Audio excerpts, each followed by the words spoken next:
Novo livro do Apocalipse ou da Revelação. Capítulo 113. Título: De que Deus é que falava a jornalista? 1. De que Deus é a partícula, entre aspas, que os milhares de cientistas do Centro Europeu de Investigação Nuclear andam à procura?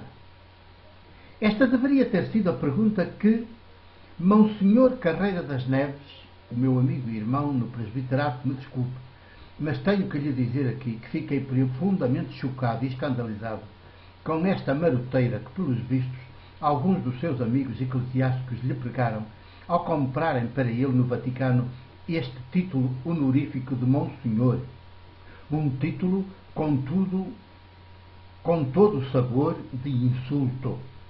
E mais chocado e escandalizado fiquei por ver que ele, um franciscano de gema, que me habituei a ver sempre desprendido e simples, um pouco à semelhança do seu pai, entre aspas, Francisco de Assis, aceita carregar este título eclesiástico de caca pelo resto dos seus dias na história. Poderia, portanto, como Monsenhor Carreira das Neves, poderia e deveria ter feito dia 10 de setembro à noite na SIC, quando, no final do telejornal, interveio numa entrevista partilhada com um cientista português de renome. 2. Não a fez e foi pena. Bem melhor, e a tal pergunta é: de que Deus é a partícula que os milhares de cientistas do Centro Europeu de Investigação Nuclear andam à procura? Não fez esta pergunta e foi pena. Bem melhor e bem mais avisado esteve o cientista que, logo de entrada, enfrentou a jornalista e lucidamente disse, sem papas na língua, que Deus não era para ali chamado, uma vez que se tratava de uma experiência e de uma investigação científicas. Ao biblista e teólogo Carreira das Neves, agora Monsenhor, mas que vergonha, meu irmão!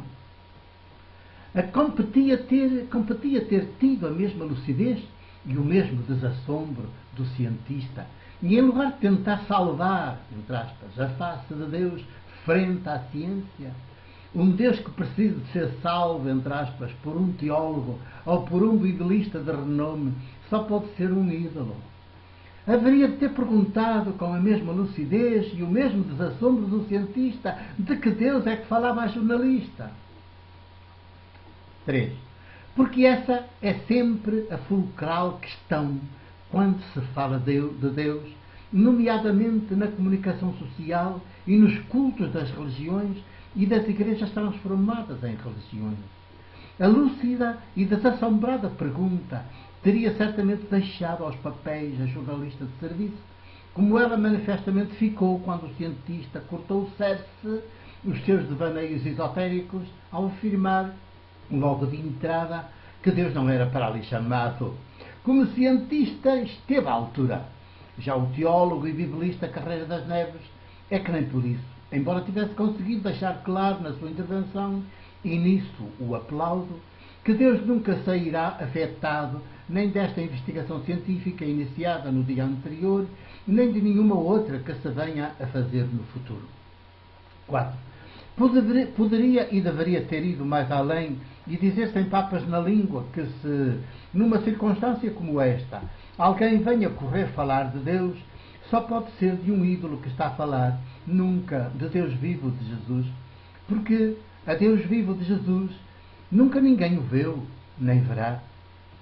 Muito menos a ciência e os cientistas enquanto tais.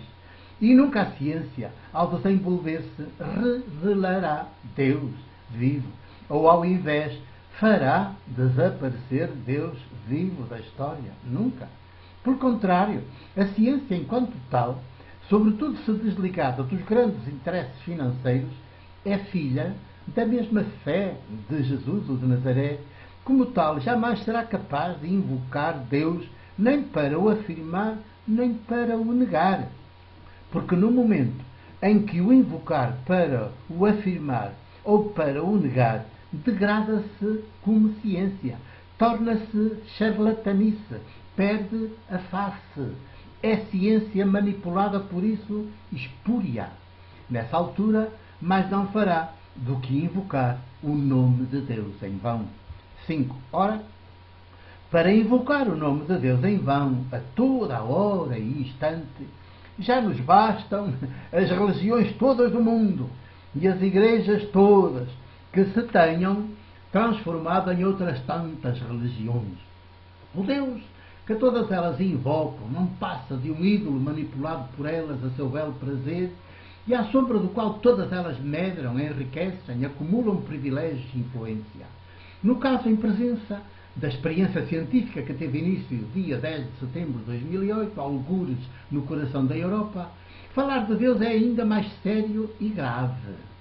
Porque, como revela uma pequena notícia de um matutino de Lisboa, a investigação científica iniciada e que vai durar muitos meses até estar concluída, custará no mínimo uns 4.000 milhões de euros. E toda esta astronómica soma em dinheiro foi conseguida com as ofertas, entre aspas, de grandes grupos financeiros dos 20 Estados europeus que compõem o Centro Europeu de Investigação Nuclear. 6. É, pois, manifesto que o grande acelerador de hadrões, LCH, sigla em inglês, que acaba de entrar em funcionamento com êxito, não vai, como se diz por aí, à procura da partícula de Deus, expressão entre aspas, pelo menos de Deus vivo de Jesus. Se quisermos falar de procura de Deus nesta investigação científica, só poderemos falar do Deus dinheiro, do Deus lucro, porque os grandes grupos financeiros do mundo nunca dão ponto sem nó. O Deus que os norteia e aos seus negócios é o lucro, o dinheiro cada vez mais acumulado e cada vez mais concentrado em pouquíssimas mãos. 7. Se quiser falar de partícula de Deus a ser procurada nesta investigação científica, só poderá ser da partícula do Deus dinheiro, esse ídolo maior que devora a terra e os povos numa ininterrupta orgia de sangue derramado, acompanhada de música a mais macabra, porque feita de lancinantes gritos de dor que vêm das profundezas da terra, dos porões da humanidade, dos povos crucificados, e que é a única música que os ouvidos dos grandes financeiros da Europa e do resto do mundo gostam de ouvir, em sucessivos orgasmos de prazer que têm tudo de sadismo e de inumano. 8. O dia 10 de setembro de 2008 será, por isso, um passo mais para os grandes financeiros da Europa tentarem perceber melhor o Big Bang, não o do universo onde gira o nosso planeta Terra, mas o do lucro, do grande dinheiro todo-poderoso e descriador de todas as coisas, as visíveis e as invisíveis. Felizmente, a Deus vivo de Jesus, nunca ninguém jamais o viu nem verá. E quando inesperadamente o vimos, foi crucificado. Primeiro, no próprio Jesus, só porque teve a lucidez e o desassombro de dizer que era um ídolo, o Deus que todas as religiões adoravam e adoram. E depois, em todos os povos crucificados que os do grande capital, com as suas religiões e igrejas, continuam aí impunemente a roubar, matar e destruir numa ininterrupta anti-eucaristia, ainda sem fim à vista. 9. Vimo-lo, mas não o conhecemos, reconhecemos, e muito menos queremos alguma coisa com ele. Apenas nos interessa o Deus dinheiro, o Deus ídolo que furiosamente crucifica Jesus e continua aí a crucificar os pobres da terra. Será que não temos olhos para ver, nem ouvidos para ouvir? Já estaremos desumanizados a esse ponto.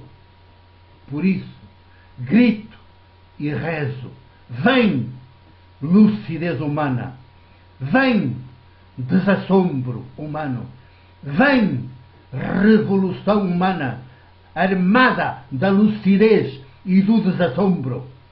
Vamos juntos mudar a face da Terra, levar finalmente à sua plenitude humana a sororidade, fraternidade universal, o Big Bang de há 13.700 milhões de anos.